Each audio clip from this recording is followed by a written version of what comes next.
அண்மைச் செய்தி.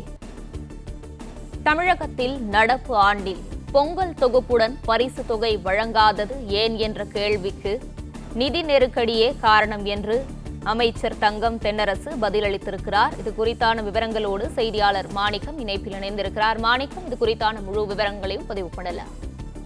நடப்பு ஆண்டில் பொங்கல் பண்டிகைக்காக தமிழ்நாடு அரசு பொங்கல் தொகுப்பு வழங்கி வருகிறது. இந்த பொங்கல் தொகுப்பில் பரிசு தொகையாக ரூபாய் 1000 சேர்த்து வழங்கப்பட வேண்டும் என சட்டப்பேரவையில் இந்திய கம்யூனிஸ்ட் கட்சியினுடைய சட்டமன்ற உறுப்பினர் மாரிமுத்து கேள்வி எழுப்பியிருந்தார். இந்த கேள்விக்கு பதிலளித்து பேசிய நிதித்துறை அமைச்சர் தங்கம் தென்னரசு, நிதி நெருக்கடியின் காரணமாக இந்த ஆண்டு பொங்கல் தொகுப்பில் பரிசு தொகை வழங்கப்பட முடியவில்லை என்ற ஒரு தகவலை பேரவையில் பதிவு செய்திருக்கிறார்.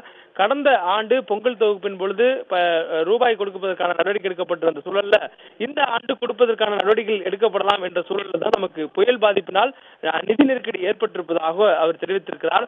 அதாவது இந்த ஆண்டு பொங்கல் தொகுப்புல அந்த பொருட்கள் கொடுப்பதற்காக பொங்கல் பண்டிகை கொண்டாடுவதற்கு தேவையான அந்த உணவுப் பொருட்கள் மற்றும் முழுநீள கரும்பு ஆனது தமிழ்நாடு அரசால் கொடுக்கப்படுகிறது. நியாய விலைக் கடைகள் மூலமாக முன்கூட்டியே குடும்ப அட்டைதாரர்களுக்கு டோக்கன் விநியோகம் செய்யப்பட்டு கொடுக்கப்படுகிறது. இந்த தொகுப்பில் 1000 ரூபாய் பொங்கல் தொகுப்பு பரிசாக வழங்க வேண்டும் என்பது கோரிக்கையாக எழுந்து வந்த நிலையில இன்றைய தினம் அந்த பொங்கல் தொகுப்பு பரிசு தொகை இல்லாமல் விநியோகம் செய்யப்பட்டு வருகிறது.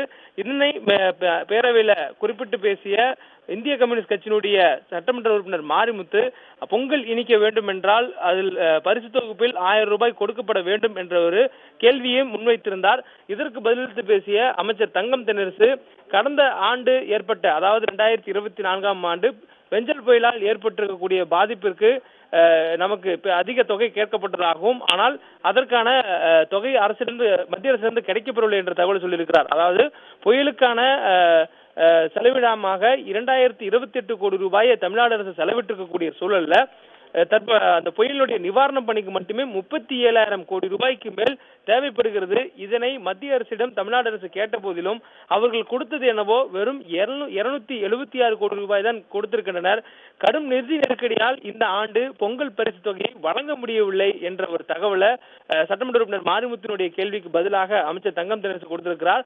மேலும் இந்த ஆண்டு பொங்கல் பண்டிகை மக்கள் அனைவரும் சமத்துவமாக கொண்டாட வேண்டும் என்ற காரணத்திற்காக இந்த ஆண்டு 780 கோடி ரூபாயை அரசு பொங்கல் தொகுப்புக்காக ஒதுக்கி இருக்கிறது என்ற தகவலையும் பேரவையில் அமைச்சர் தங்கம் தென்னரசு தெரிவித்திருக்கிறார்.